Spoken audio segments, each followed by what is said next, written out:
예, 아침 뉴스 브리핑 시작하겠습니다. 오늘 아침 뉴스 브리핑의 제목은 박순애는 교육 마피아와 무능한 리더의 희생양이다. 이것이 아침 뉴스 브리핑의 제목입니다. 지금 시각은 2022년 8월 9일 화요일 오전 7시 10분을 막 지나고 있습니다. 10분 정도 오늘도 좀 늦었습니다. 죄송스럽게 생각합니다. 준비하다가 좀 늦었습니다. 오늘 아침 조간신문들은 모두 어젯밤에 수도권에 내린 물폭탄, 홍수에 대해서 보도하고 있습니다. 조선일보입니다.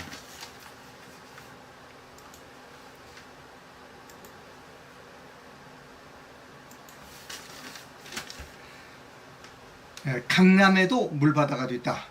차가 침수되고 직장인들은 건물이 고립됐다라고 하는 겁니다. 여러분 서울에 사시는 분, 또 수도권에 사시는 분들은 어제 비 피해를 보신 분들이 좀 많이 계실 것이라고 생각합니다.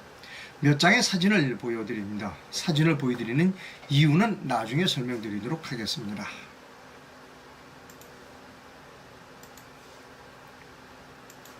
이건 경부고속도로의 모습이라고 합니다. 아마 서초종, 서초, 경부고속도로 아마 서초 나들목 쪽이라고 하는데, 이렇게 고속도로, 경부고속도로마저 이렇게 차에 비에 잠겨서 차들이 이렇게 둥둥 떠다니는 모습입니다. 근데 주택가 모습도 여러분께 보여드립니다.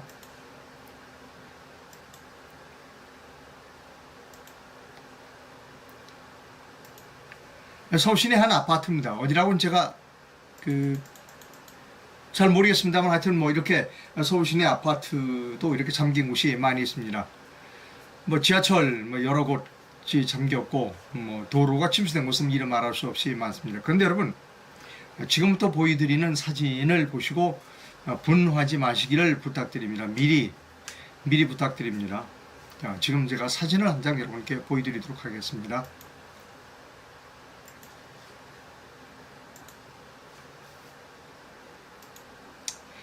예, 이 사진의 출처를 보면 문재인이라고 되어 있습니다. 문재인 대통령이 SNS에 여기 자기 얼굴하고 자기가 직접 올린 사진입니다. 제주도에 지금 휴가를 가 있다고 합니다.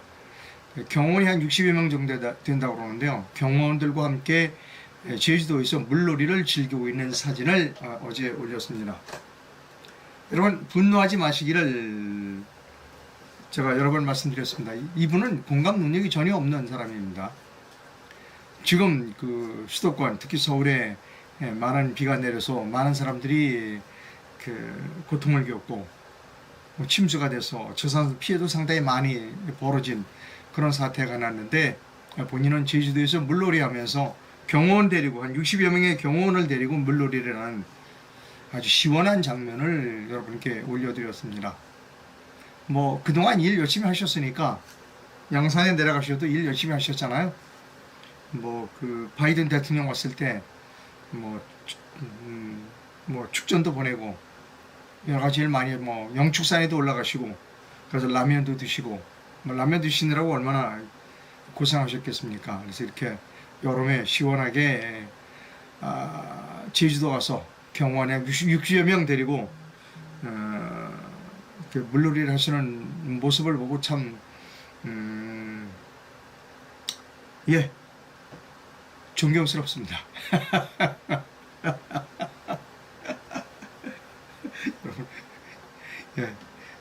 존경스럽습니다. 자, 그 다음에 제가 홍수에 대해서 조금 말씀을 드릴 필요가 있습니다.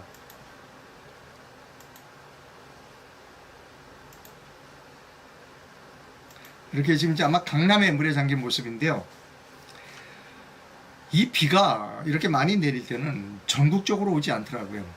그러니까 말하자면 국지적으로 비가 내리는 겁니다. 이렇게 비가 많이 오게 되면 이렇게 몇 년에 한 번 어젯밤 11시 현재 380mm가 내렸다고 합니다. 이렇게 천재지변이라고 하죠. 근데 과연 이것을 천재지변으로만 돌릴 것인가라고 하는 부분입니다. 이제 점점 지구의 기상은 불규칙해져 가고 있습니다.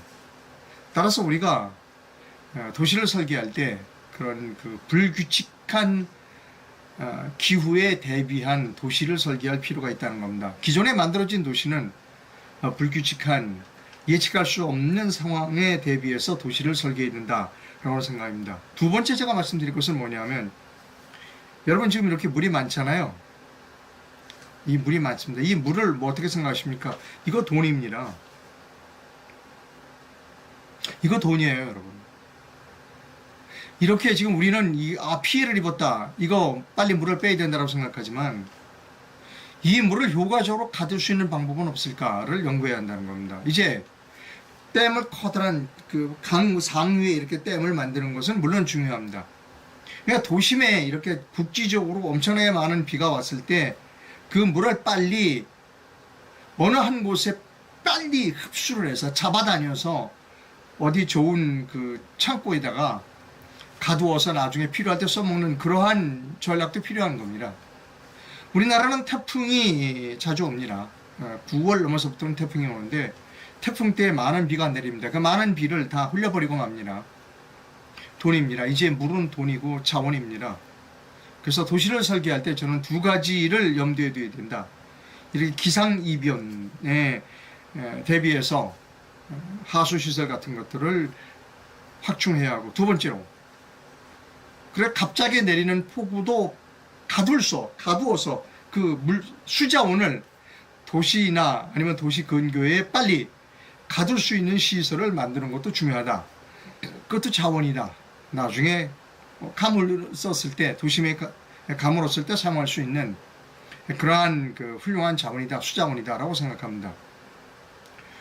뭐 말들은 많습니다. 이렇게 그 비가 많이 올 것에 대비해서 하수도의 용량을 키우자라고 하는 것을 좌파 정부가 막았다라는 이야기도 있습니다. 이제 분석 기사들이 나오겠죠. 구체적으로 몇 가지 나온 거는 오세훈 시장 때 이것을 하수도 용량을 키우자 하는 이야기가 있었는데 박원순 시장이 이것을 막았다. 뭐 이런 이야기도 있습니다. 이거에 대한 그 분석 기사는 추후에 계속해서 나올 것이라고 생각하는 겁니다. 자, 다음 뉴스 여러분께 전해드립니다.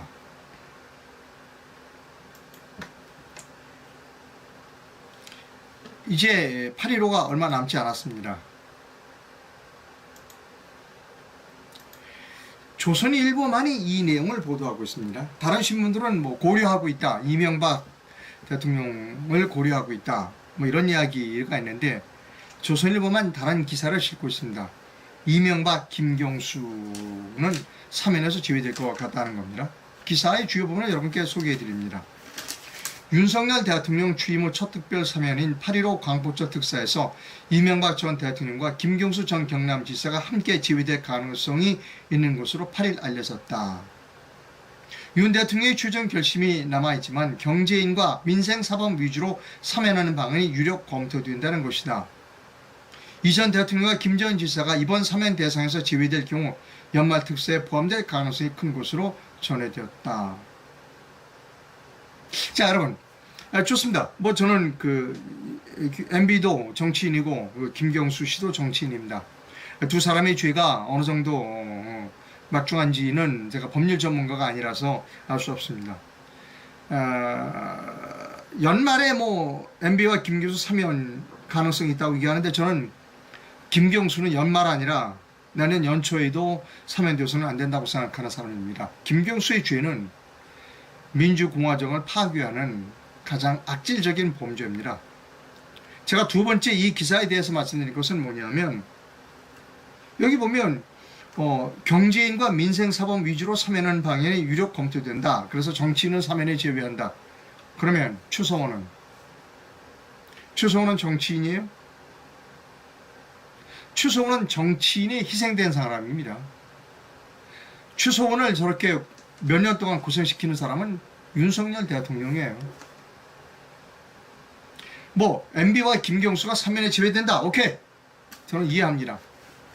그러나 추성호는 이번에 풀려나야 합니다. 그리고 거듭 말씀드립니다만 며칠 남지 않았어요. 이제 8.15까지. 박근혜 대통령이 성명서를 발표해야 된다는 겁니다. 박근혜 대통령이 추성호 사면하라는 이야기를 공개적으로 해야 하는 겁니다. 저는 박근혜 대통령이 나쁜 사람이라고 며칠 전부터 얘기하고 있습니다. 추성훈이 때문에 박근혜 대통령이 감옥에 간 게 아닙니다. 박근혜 대통령을 감옥에 보내기 위해서 추성훈은 희생양으로 삼은 겁니다. 그거를 박근혜 대통령은 너무나 잘 알고 있을 겁니다. 근데 입을 다물고 있어? 그럼 나쁜 사람이죠. 박근혜 대통령 나쁜 사람입니다, 여러분. 여러분 분명하게 말씀드립니다. 박근혜 대통령은 나쁜 사람입니다. 이제 8.15까지는 얼마 남지 않았습니다. 오늘이 9일이니까 일주일밖에 안 남았네요. 박근혜 대통령은 이제 곧 8.15 전날 이틀 전이나 3일 전에 발표하겠죠. 며칠 안 남았습니다. 오늘 내에 발표할지도 모릅니다. 8.15 석방 또 사면 대상자를. 박근혜 대통령은 오늘이라도 추성훈을 석방하라 라는 성명서를 내야 한다. 공개적으로 내야 한다는 겁니다. 그렇지 않으면 박근혜 대통령은 나쁜 사람입니다. 거듭 말씀드립니다. 박근혜 대통령은 나쁜 사람입니다. 여러분이 댓글은 보고 있지 않습니다. 여러분이 댓글로 저를 비난한다 하더라도 나쁜 거는 나쁜 겁니다.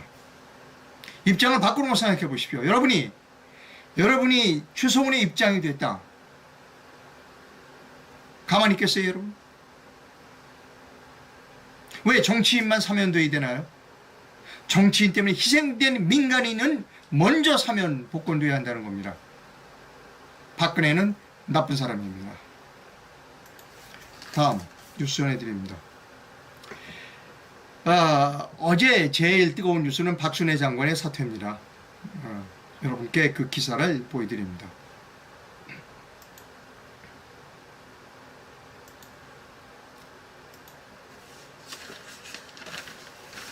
박순애 장관이 어제 첫 윤석열 내각의 첫 강요 사퇴를 했습니다. 윤석열 대통령이 8일 대통령실과 내각의 인적 쇄신론과 관련해 국민 관점에서 모든 문제를 점검하고 살피겠다면서 필요한 조치가 있으면 하겠다고 말했다. 그리고 얼마 안 있어서 박순애 장관이 오후에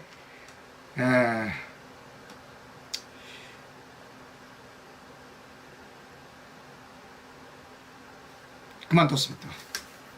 자, 지금부터 제가 이 문제에 대해서 깊이 있게 아니면 새로운 시각을 여러분께 제공해 드리려고 합니다. 여러분, 제가 여러분께 한 가지 여쭤보겠습니다.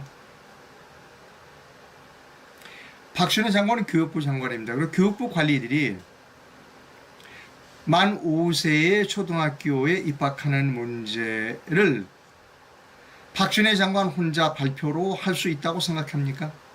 당연히 공청회도 거치고 국회에 가서 보고도 하고 여론을 수정 과정을 거쳐야 한다는 것은 너무나 잘 알고 있는 겁니다. 교육단체도 많고 학부모 단체도 많습니다. 교육부 관리들이 그걸 몰랐을까요? 박순애 장관한테 가서 이렇게 대통령한테 이거 보고해서 이거 만 5세에 국민학교 초등학교 들어가도록 하십시오라고 대통령 보고 때 했어요. 그런데 교육부 관리들이 그냥 박순애 장관하고 대통령이 오케이 하면 그냥 그대로 진행될 수 있다고 믿었겠습니까?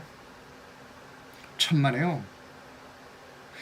공무원들은 너무나 잘 알아요. 이런 프로세스를 너무나 잘 알아요. 이런 제도를 바꾸는 문제에 있어서 공무원들은 자기들이 다치지 않고 어떻게 바꿀 것인가, 어떻게 일을 추진할 것인가를 너무나 잘 아는 사람들이 공무원이에요. 우리나라 공무원은 세계적으로 그런데 세계적인 선수입니다. 그런데 왜 교육부 공무원들이 이렇게 만 5세의 국민학교에 초등학교에 입학을 하자라고 하는 안을 대통령에게 보고하고 하겠다라고 보고했느냐? 그건 정확치 않아요. 지금 이렇게 하겠습니다 아니면 이렇게 검토하겠습니다 라고 보고했는지는 몰라요. 어쨌든 교육부 관리들은 이 만 5세의 초등학교에 입학하는 것은 여러 가지 공론화 과정을 겪어야 한다는 것을 너무나 잘 알고 있습니다. 교육부 관리들은. 여러분, 제가 오늘 방송 제목을 이 시점에서 다시 한번 보여드립니다. 박순애 장관의 사퇴는요, 교육 마피아와 무능한 리더의 희생양 때문입니다. 자, 거듭 말씀드리지만 교육부 관리들은 자기의 몸보신하는 부분은 잘 알아요. 이러한 제도를 바꾸게 되면 여러 단체에 항의가 있고 여러 단체의 의견을 수렴해야 되는 걸 너무나 잘 알아요. 그런데 왜 만 5세에 초등학교 입학하는 안을 꺼내느냐는 거예요. 이것이 교육부 마피아들의 음모라는 겁니다, 여러분. 왜 음모인가 하면 지금 교육부의 문제는 우리나라 교육의 문제는 초등교육에 있지 않아요. 우리나라 교육의 문제는 대학 교육에 있어요. 즉 교육부가 대학을 너무 꽉 틀어지고 있다, 정원도 틀어지고 있고 뭐 한다, 교육부 없애자라는 논의가 굉장히 많아요. 교육부 관리들은 그 논의의 초점을 대학에서 이 다른 문제로 바꾸려고 전환하려고 한 음모라는 겁니다. 교육부는 사실상 초중고등학교는 교육위원회에 전부 일임한 상태예요. 교육부가 별로 할 일이 없습니다. 그 교육위원회의 밥그릇을 건드린 거예요, 그 교육부가. 왜 그랬을까요? 대학 교육에서 손을 떼고 싶지 않은 겁니다, 교육부는. 그러니까 관심을, 대통령이나 대한민국 사람들의 관심을 대학에서 유아교육, 초중고등학교로 옮겨주기를 희망한 거예요, 교육부 관리들은. 관심의 초점을 대학에서 대학이 아닌 유아와 초등학교로 국민들의 관심을 돌리려고 하는 것이 교육부 관리들입니다. 그러면 박순애 장관은 교육부 마피아들에 이용당한 겁니다. 박순애 장관은 우리나라 교육이 무엇인지, 무엇이 가장 문제인지를 모르는 사람이에요. 거듭 말씀드리면 우리나라 교육의 문제는 유아교육에 있는 것이 아니고 초중고등학교 교육에 있는 것이 아니고 대학에 있어요, 대학에. 그러니까 탑다운 방식으로 풀어나가야 되는 겁니다. 대학 문제를 해결하면 그 다음 고등학교 문제, 중학교 문제, 초등학교 문제, 유아교육이 차라리 이렇게 순리적으로 풀리게 되어 있는 거예요. 박순애 교육부 장관은 우리나라 교육의 문제가 무엇인지를 정확하게 파악하지 못했고, 윤석열 대통령도 우리나라 교육의 문제가 무엇인지를 정확하게 파악하지 못했어요. 그것을 누가 이용해 먹는다? 교육부 마피아들이 이용해 먹는다. 제가 여러 번 말씀드렸죠. 검사 출신 대통령을 속여먹기가 가장 좋다고 얘기했습니다. 그러니까 대통령의 관심과 국민의 관심을 어디로 옮기자? 대학에서 대학이 아닌 곳으로 옮겨갔습니다. 교육부 관리들은 성공했어요, 이제. 교육부 관리들은 왜 성공했느냐?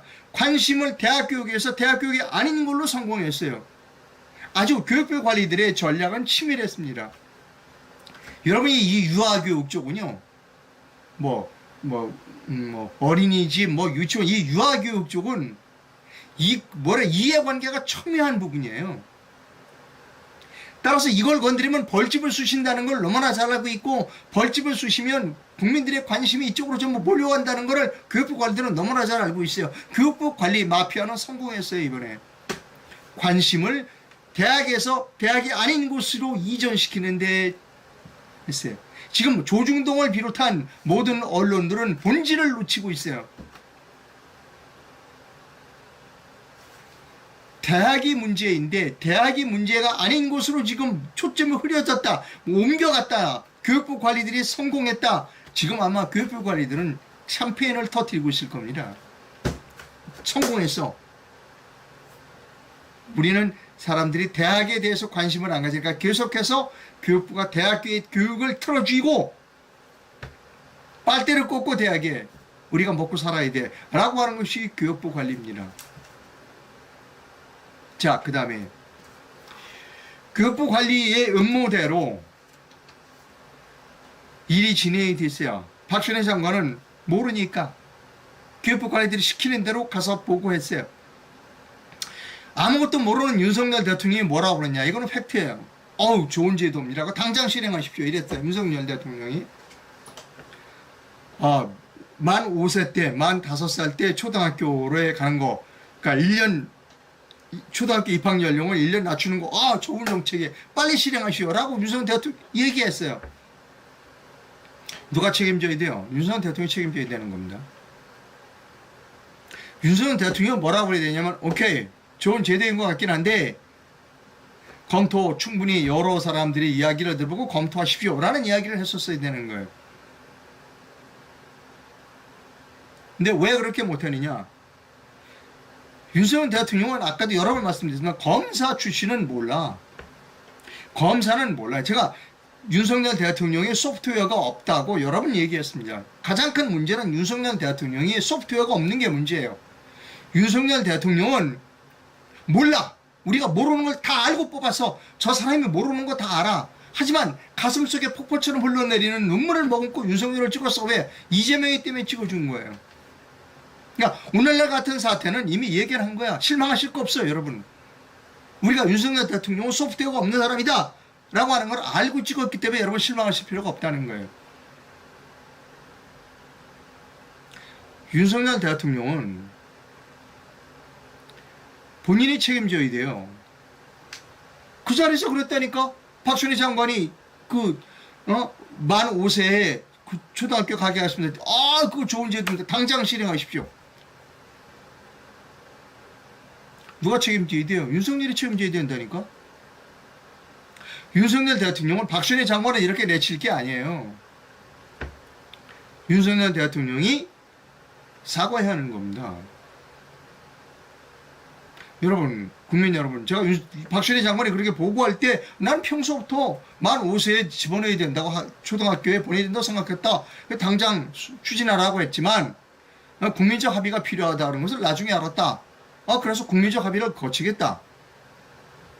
다음부터는 내가 좀 더 신중하게 일을 처리하겠다. 박순희 장관 잘못은 아니다 라는 이야기를 해야 되는 거예요. 여러분들 직장 생활 해보시지 알겠지만 가장 좋지 않은 직장 상사는 뭔지 알아요? 무능한 직장 상사가 책임을 회피하는 게 가장. 근데 반대의 사람들이 무능해. 하지만 책임은 줘. 일이 터지면 자기가 나서서 이거 내가 책임입니다. 내가 책임지겠습니다. 내가 잘못한다라고 책임을 지는 상사도 있어요. 무능하지만 문제가 터지면 자기가 책임을 뒤집어쓰는 상사도 있어요. 직장 상사도 있습니다. 그런 사람도 있습니다. 박순애 교육부 장관은 첫째, 본인이 교육에 대해 무엇이 문제인지를 몰랐다.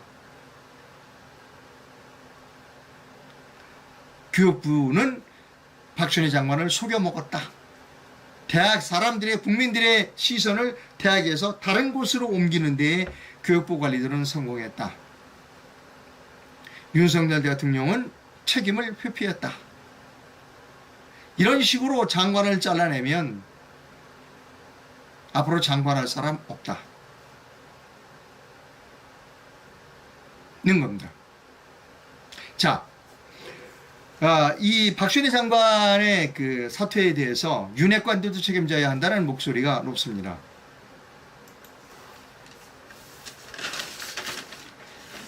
동아일보 기사를 여러분께 보여드립니다.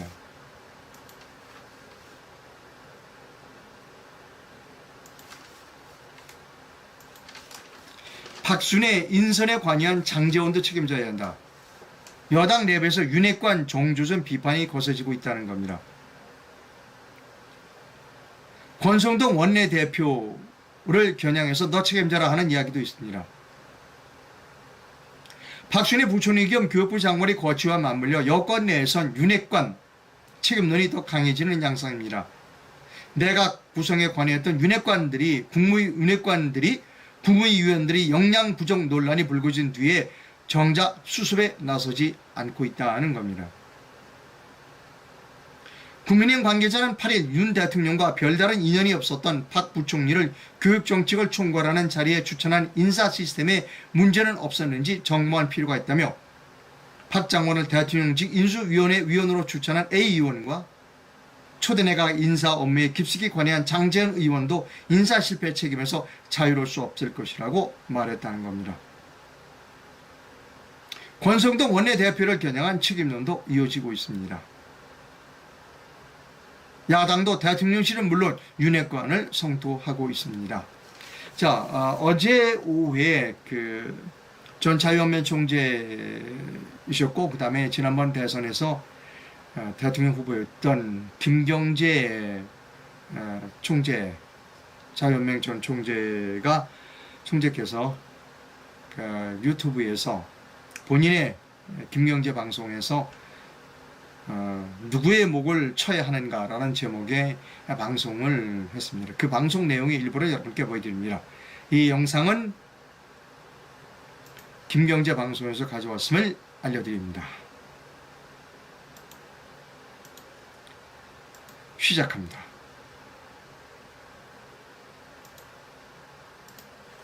그리고 윤 대통령은 교육부 장관 목을 하나 치는 것으로 사태를 다 마무리했다고 생각해서는 절대 안 된다. 이것이 제가 오늘 얘기하려고 하는 주요 목표입니다. 윤석열 대통령이 쳐야 할 목, 소위 말해서 책임을 지게 한다는 그런 뜻입니다. 옛날식으로 좀 무섭게 제목을 붙였습니다만은 권성동이에요. 권성동 문제가. 권성동 의원이 원내대표가 검수완박을 했을 때 저는 그거 야합이라고 생각합니다. 할 때 제가 그때 이 김경재의 세상 있기에서 권성동의 목을 쳐라 하는 제목으로 방송했습니다. 그 모든 사건이 권성동으로부터 시작된 거예요. 그리고 권성동은 누굽니까? 소위 윤핵관의 핵심 인사예요. 그 사람이 지금도 앉아서 비상대책위원회를 만드는데 자기가 직무대행으로 비상대책위원장을 임명하고 나간다면 이 이런 어처구니가 어디 있습니까? 그러니까 이준석 대표 같은 사람이 웃는 거예요. 그렇잖아요? 그리고 권성동 의원이 그 후 권수완박이 얼마나 심각한 결과를 가져온다는 걸 여러분 우리가 다 알고 있잖아요. 앞으로 두고 보세요. 어떻게 되나.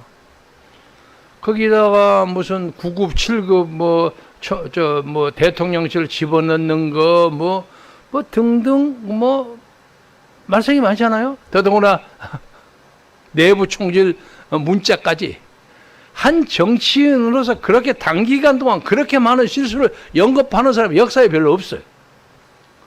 그러니까 당시에 권성동은 솔직하게 말해서 검수완박에 문제가 생길 때 나 이때 책임집니다. 내가 더 이상 이 작품을 좋게 만들 재주와 역량이 없었습니다. 그래서 제가 최선을 다한 겁니다. 그런데 많이 부족하다는 걸 깨닫습니다. 제가 책임지고 물러나갈 테니 앞으로 좀 잘 해주십시오 하고 나가는 게 사나이로서 떳떳했다고 생각합니다. 그런 사람들이 야 권성동이 참 사나이다. 예, 여기까지 들려드립니다. 다음 뉴스 여러분께 전해드립니다. 동아일보에 아주 여러분께 소개해드릴 만한 칼럼이 실렸습니다.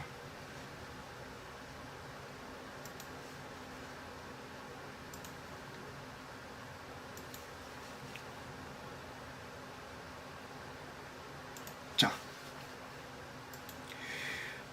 한규섭 서울대 언론정보학과 교수님이 동아일보에 기고한 칼럼입니다.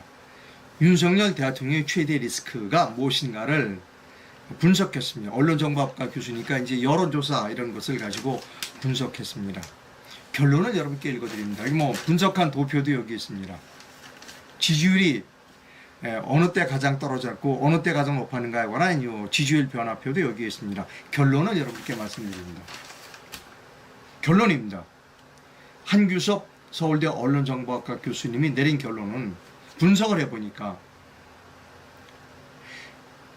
윤석열 대통령의 최대 리스크는 다른 게 아무것도 아니야. 국힘당이야, 국힘당. 국민의힘 때문에 그런 거야. 이게 결론입니다.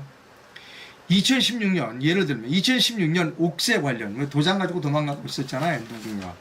옥새론과 지난 대선 당대표 가출 사건, 모두 선거 승리를 자신한 오만이 원인이라는 해석이 많다.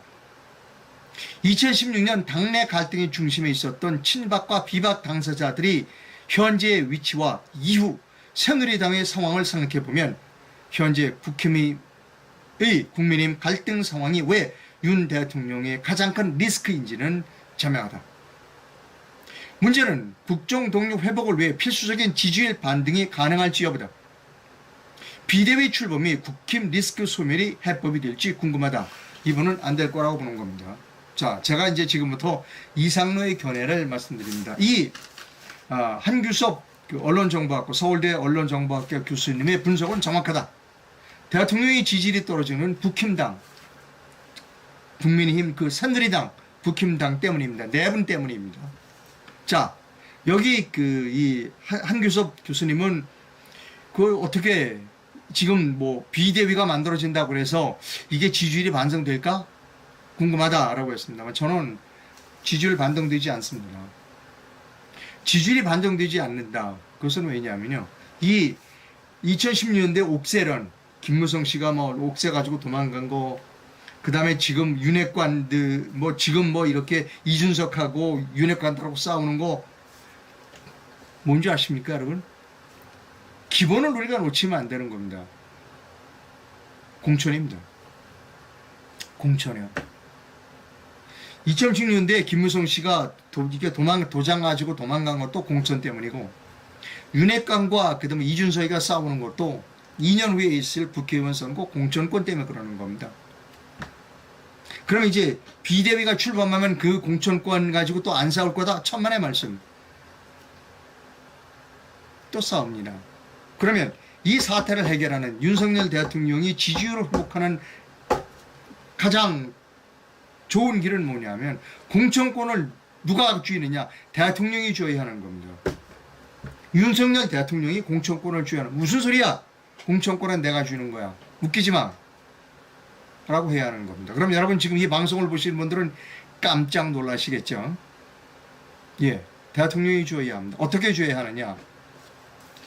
그냥 쥔다 그러면 난리가 날 겁니다. 자, 우리가 민주주의가 지금 성립된 지가 지금 우리나라 대한민국의 민주주의가 지금 들어온 지가 70년은 되는데 이제 제대로 되는 공천 제도를 만들어 보자.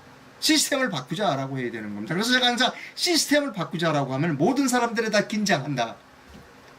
거기에 관련된 모든 사람들이 다 시스템을 바꾸자고 하는데 머리를 숙일 수밖에 없다. 왜? 시스템을 바꾸자는데. 완벽한 상향식 공천 시스템으로 가자라는 이야기를 해야 하는 겁니다. 지금처럼 당의 대표 몇 사람 또 공천관리위원회 몇 사람 이 공천을 해 그건 올바르지 않아. 제가 항상 말씀드리는 거 완벽한 상향식 공천을 가자. 누구든지 출마하고 싶은 사람은 다 출마를 해. 공정한 룰에 의해서 경선을 해. 권성동 씨 당신도 당신 지역구에 나가고 싶죠? 나가. 장재원이 당신도 나가. 나경원이 당신도 나가. 하지만 지역구에서 그 지역에 나오려고 하는 사람들과 경쟁을 해. 공정하게. 거기서 살아남은 사람이 공천을 받는 거야. 이게 완벽한 상향식 공천입니다. 미국은 두 가지 방법을 씁니다. 오픈 프라이머리와 코커스 제도를 씁니다. 법으로 어떤 주에서는 우리 오픈 프라이머리를 택하고 어떤 주에서는 코커스 제도를 택합니다.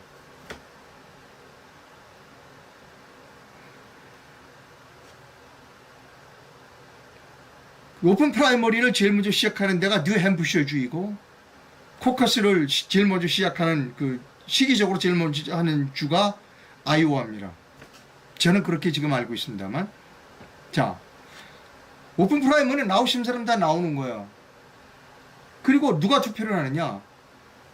당원이건 당원 아니건 상관없어요. 일단 국민들이 하는 겁니다. 지역구 주민들이 하는 거예요. 코커스는 아니에요. 당원들만 하는 겁니다. 우리가 코커스 제도를 택하든 오픈 프라이머리를 택하든 완벽한 상향식 공천 시스템을 가야 한다는 겁니다. 여기서 윤석열 대통령이 자기 지지율을 회복하고 당을 완전히 장악하는 방법은 무엇이냐? 나는 정당 출신이 아니니까 당은 몰라. 이러면 큰일 납니다. 그 당에서 대통령을 탄핵시킬 수도 있어요. 박근혜 대통령 그래서 탄핵당했잖아요. 윤석열 대통령은 당을 장악해야 돼요. 당을 장악하는 좋은 방법은 공천권을 자기가 뺏는 거예요. 무슨 얘기야? 당대표? 당신 공천권 없어. 누구? 이제 뭐 주호영이가 비상대책위원장이 된다고 그러는데 당신 공천권 없어. 공천권은 누구에게 있다? 국민에게 있다. 완벽하게 상향식 공천으로 시스템을 바꿔! 라고 하면 모든 게 끝나버립니다. 이해관이건 윤회관이건 다 끝나버립니다.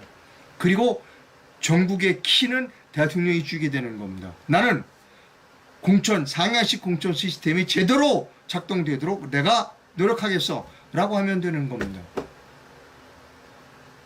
우리 윤석열 대통령의 최대 리스크는 한규섭 서울대 언론정보학과 교수님이 말씀하신 대로 당에 있습니다.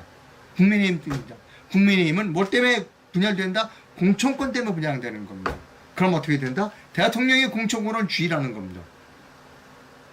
그 방법은 시스템을 바꾸라는 것이죠. 완벽한 상향식 공천 시스템으로 바꾸자는 겁니다. 그런데 완벽한 상향식 공천 시스템으로 바꾸자라고 저는 지난 4.15 총선 때부터도 주장했습니다. 그런데 우리나라의 지도자라고 하는 사람 동의하시는 분이 별로 많지 않습니다.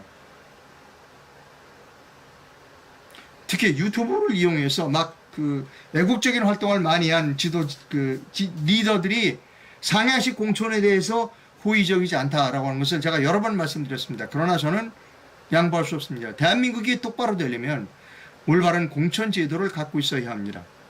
올바른 공천 제도는 상향식 공천입니다. 혹자는 그렇게 얘기합니다. 그렇게 되면 뭐 역선택에 우려가 있다. 역선택을 방지할 수 있는 방법은 수천 가지가 있습니다. 윤석열 대통령은 당을 장악해야 한다. 당을 장악하는 가장 좋은 방법은, 확실한 방법은 공천권을 틀어주는 거다. 어떻게 틀어준다? 공천 시스템을 바꾼다. 주호영이 당신, 권성동이 당신, 장정훈이 당신, 그 다음에 이준석 당신에게 없다. 국민에게 있다. 상향식 공천으로 간다. 라고 해야 한다는 것입니다. 다음 뉴스 진행합니다.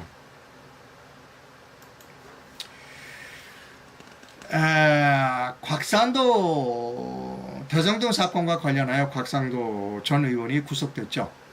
어제 보석으로 풀려났습니다. 그것과 관련된 SNS 글을 짤막하게 여러분께 소개해 드립니다.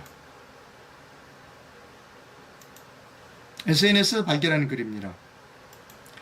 50억 받은 곽상도도 보석으로 나오고 박영수는 손도 못 대는데 문재인 이재명을 구속할 수 있다고 믿으십니까, 여러분? 반역에 수사 조작을 한 사람들이 문재인과 이재명을 구속할 수 있겠어요? 라고 하는 페이스북 글을 여러분께 소개해 드립니다. 다시 한번 읽어 드립니다. 50억을 받은 곽상도도 보석으로 나오고 박영수는 손도 못 대는데 문재인 이재명을 구속할 수 있다고 여러분 믿으십니까? 반역에 수사를 추적한 사람들이 지금 현재 집권하고 있는 사람들입니다. 라고 하는 글을 여러분께 소개해 드립니다. 자, 매우 중요한 뉴스를 또 전해드립니다. 뭐 뉴스가 중요하지 않은 건 없습니다만 지금 주일 대사, 일본에 가 있는 주일 대사가 이렇게 글을 보냈어요.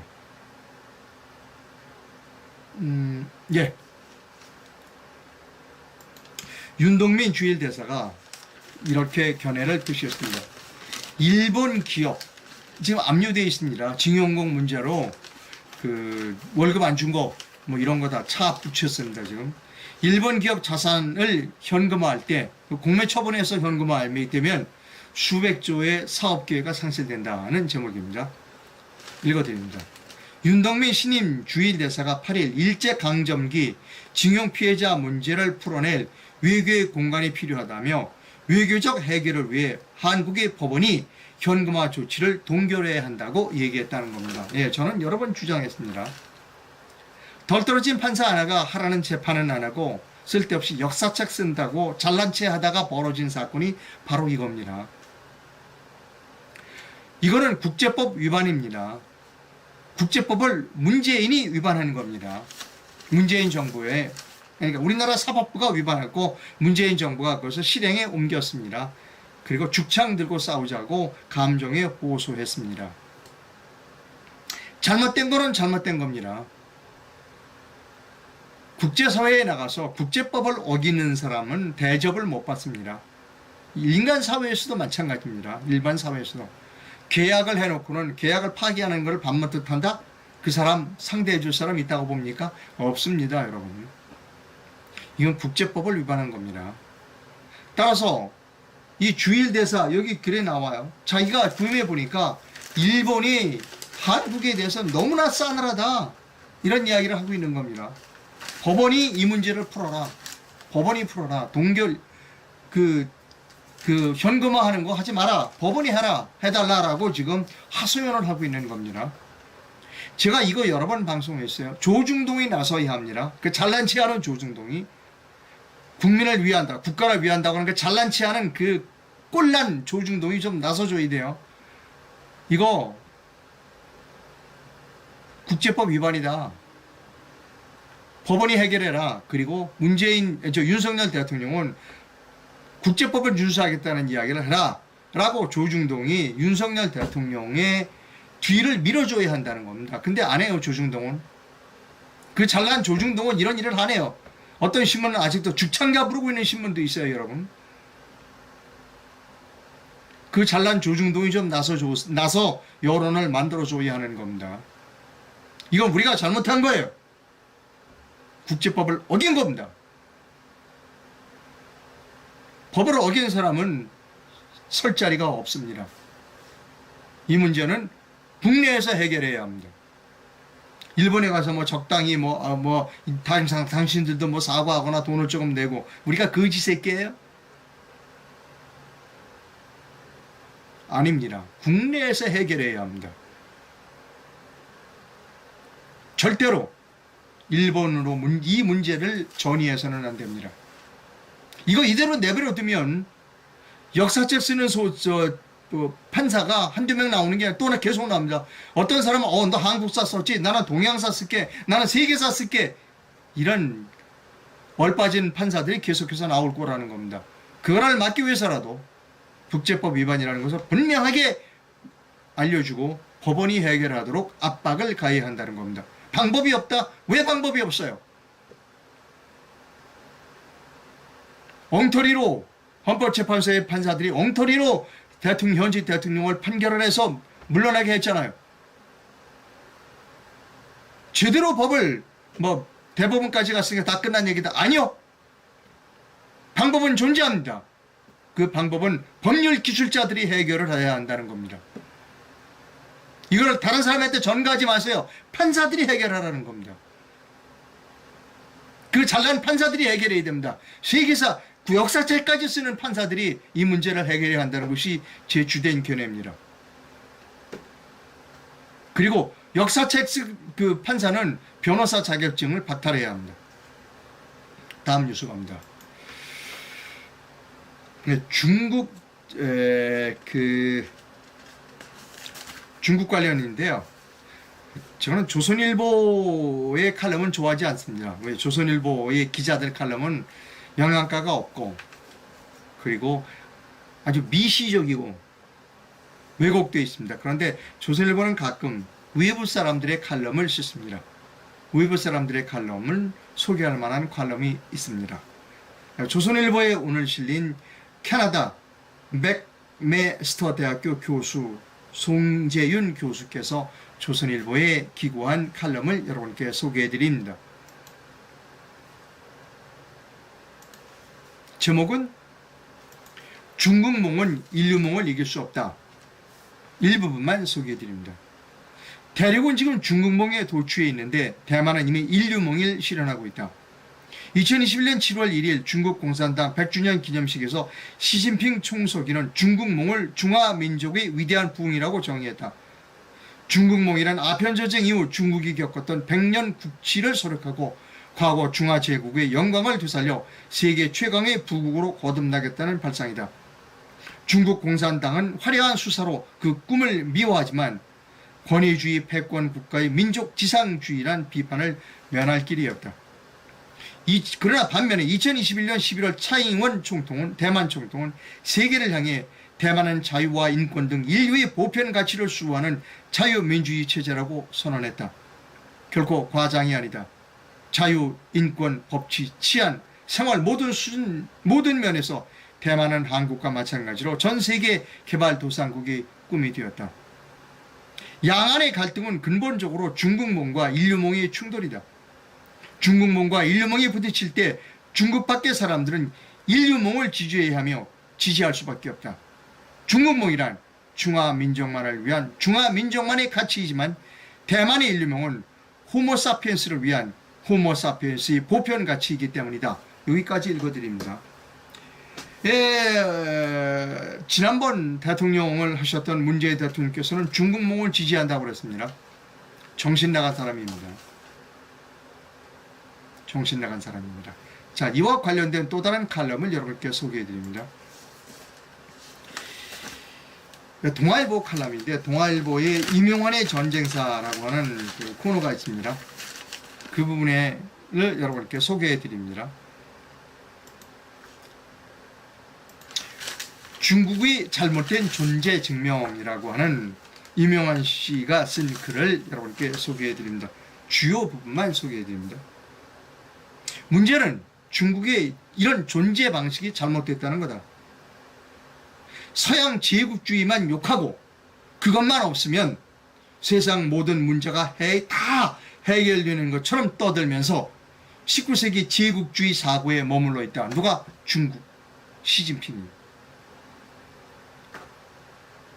앞으로 50년은 자본주의 제국주의자가 아니라 사회주의자들이 시대착오적인 제국주의 망령에 의하여 고통을 받을 것이다 하는 겁니다. 여러분, 문재인 대통령 전 대통령은 뭐 우리는 작은 중국은 타산처럼 큰 나라고 우리는 뭐 작은 나라고, 아니요, 대한민국이 큰 나라입니다. 중국보다 큰 나라입니다. 이 방송을 들으시는 분이 저보고 이상로제 미쳤지 않아? 천만에요. 저는 미치지 않았습니다. 그 나라가 크냐 작으냐는 땅덩어리가 크냐 작으냐를 가지고 판별해서는 안 된다는 겁니다. 그 나라가 크냐 작으냐는 그 나라의 국민이 얼마나 자유롭게 인권을 누리면서 사느냐, 그것이 그 나라가 크냐 작으냐를 결정짓는다는 겁니다. 대한민국은 분명 중국보다 큰 나라입니다. 왜? 대한민국 국민은 중국 대륙의 사람들보다 자유를 더 많이 누리고 있고 인권을 최대한 보장받고 있기 때문입니다. 대한민국이 중국보다 큰 나라입니다. 우리가 대한민국이 중국을 타이르고 가르치고 지도해야 한다는 겁니다. 다음 뉴스입니다. 예, 저는 독립언론인입니다. 제가 옳다고 생각하는 바를 여러분께 말씀드리고 있습니다. 여러분은 이상로라고 하는 선글라스를 끼고 매일 아침에 조간신문을 읽고 계십니다. 이상로의 견해가 100% 옳다라는 건방진 말씀은 드리지 않습니다. 그러나 저 같은 사람이 필요하다고 생각합니다. 지금까지 우리는 언론이 조중동, MBC, KBS 같은 그런 언론이 대한민국을 이끌어왔습니다. 그러나 그것은 잘못되어 있습니다. 이제 그런 잘못됐다는 것을 여러분이 알아야 됩니다. 그냥 조중동 언론이 문제야, 기레기들이야 라고만 해서는 안 되는 겁니다. 얼마나 조중동과 MBC와 KBS 같은 언론이 허접한 언론인지, 왜 잘못된 견해를 갖고 있는지를 저처럼 분석하는 일은 매우 중요한 일이라고 생각합니다. 예, 후원이 필요함을 여러분께 말씀드립니다. 이런 일을 하는데 후원이 필요합니다. 저는 조금 말씀드릴 필요가 있는 게 뭐냐면, 저는 집에서 방송을 합니다. 오전 아침과 저녁으로는 집에서 하고 제 서재에서 하고 낮에는 김경재 방송에 가서 방송을 합니다. 저보고 많은 사람들이 여러 가지 충고를 합니다. 이렇게 사람을 좀 고용해서 큰 스튜디오를 얻어서 뭐 해라. 제가 해보니까 이 유튜브를 이용한 이 방송은 개인 방송이 가장 적합합니다. 예를 들어 스튜디오를 크게 얻고 사람을 고용하게 되면 아마 올바른 방송을 할 수 없을 거라고 생각합니다. 왜냐하면 경제적 압박 때문에 그런 일을 할 수 없습니다. 제가 보니까 유튜브라고 하는 매체는 저처럼 자기 집에서 아니면 조그만 자기 오피스텔에서 방송하는 것이 가장 합리적인 방법이라고 생각합니다. 예, 그런 의미에서 여러분께 후원을 부탁드립니다. 해외에서 후원해 주실 분은 페이팔 계좌를 이용해 주시면 됩니다. 국내에서 후원해 주실 분은 기업은행 계좌를 이용해 주시면 감사하겠다라고 하는 말씀을 여러분께 드립니다. 예, 저는 여러분께 잠도깨비 숙면 매트만을 소개해 드리고 있습니다. 잠도깨비 숙면 매트를 사용하시는 분들의 사용 후기를 동영상으로 만들었습니다. 들려드립니다. 4월 말에 구매했으니 2달째 사용 중인 30대 중반 남자입니다. 잠도깨비를 알게 된 건 유튜브 이상로님이 방송하시는 프리덤 뉴스에서부터 봤으니 1년은 된 것 같아요.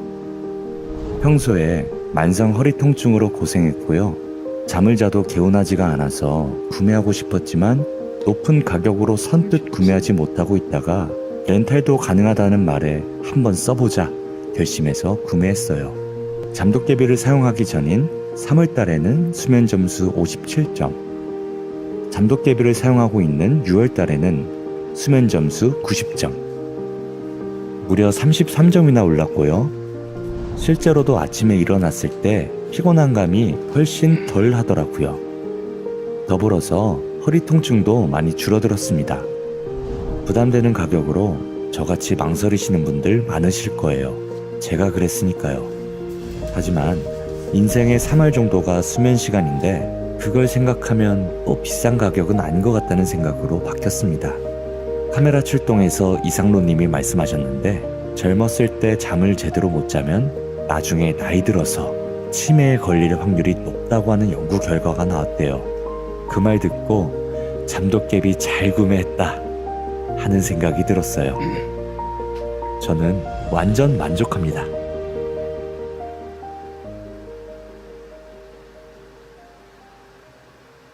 예, 잠도깨비 숙면 매트의 동영상 광고를 시청해 주셔서 대단히 감사합니다.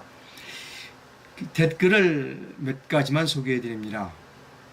비가 정말 많이 오네요 라고 하는 분도 계셨고, 대전은 비가 안 옵니다 라고 하는 분이 있습니다. 아까도 말씀드렸듯이 이렇게 국지적인 호우가 앞으로도 많이 내릴 겁니다. 왜? 기상이변이 계속되고 있기 때문입니다. 그래서 제가 항상 주장하고 있는 바가 있습니다.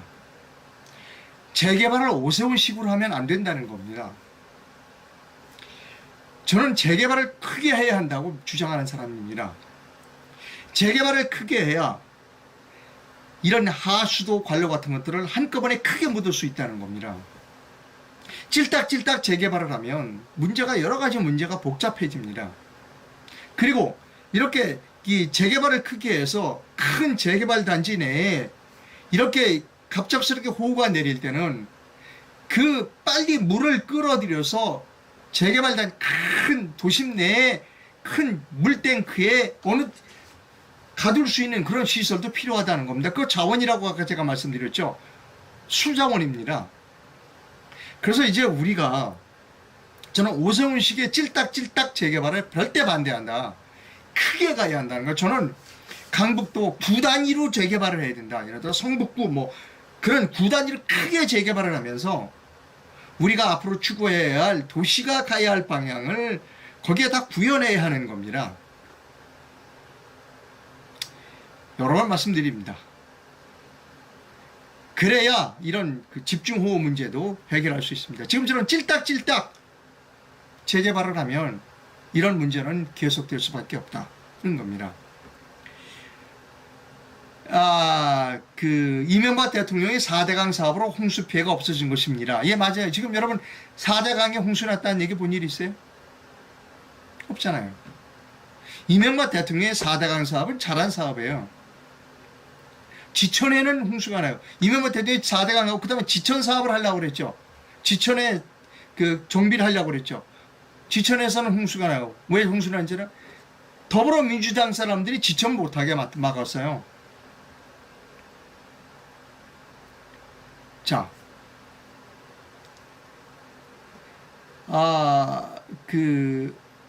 오늘 이런 얘기도 있네. 왜 이상로 기자가 오늘은 문재인 전 대통령에 대해서 이렇게 그 존칭을 사용하느냐? 마음은 그렇지 않을 것이라 믿습니다. 라는 글이 있는데, 우리가 존칭 써야죠. 얼마나 수고하셨어요. 중국에 가서 큰 산이라고 그러고, 한국은 작은 나라라고 그러고, 고생 많이 했잖아요. 양산 내려가셔도, 나라 걱정에 자나깨나 나라 걱정에 잠을 못 이루고, 자기가 현직 대통령인 줄 알고, 미국 대통령 서울에 오니까 축전도 보내고, 전보도 보내고, 얼마나 고생이 많아요. 지금 이 대학교에서 제주도까지 가서 휴가도 보내시고. 존칭 써야죠. 얼마나 고생이 많으십니까? 문재인 대통령께서, 전 대통령이. 예. 지금이라도 소신의 교육부 장관이 제명되기를 바랍니다. 바로 이거예요. 문제는 우리나라 교육의 문제가 무엇인가를 정확하게 아는 사람이 교육부 장관이 돼야 한다는 겁니다. 박순애처럼 우리나라 교육의 문제가 무엇인지를 몰라. 나는 근데 아주 관리 능력이 뛰어나. 이런 사람은 필요 없어요. 관리 능력은 우리나라 관리가 세계 최고예요. 장관은 확실한 사태 파악을 정확히 하고 소신을 갖고 있는 사람이 장관이 돼야 되는 거예요. 나를 뽑아만 주면, 나를 임명만 시켜주면 내가 일 잘할게요. 그 사람은 내가 관리 능력이 뛰어나거든요. 아니라니까요.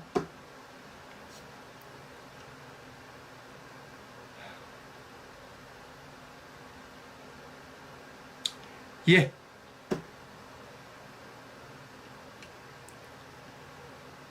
대한민국이 큰 나라인 거 맞죠? 우리는 큰 데 있지. 이거 중국은 가운데 중자를 쓰니까요. 맞다니까요?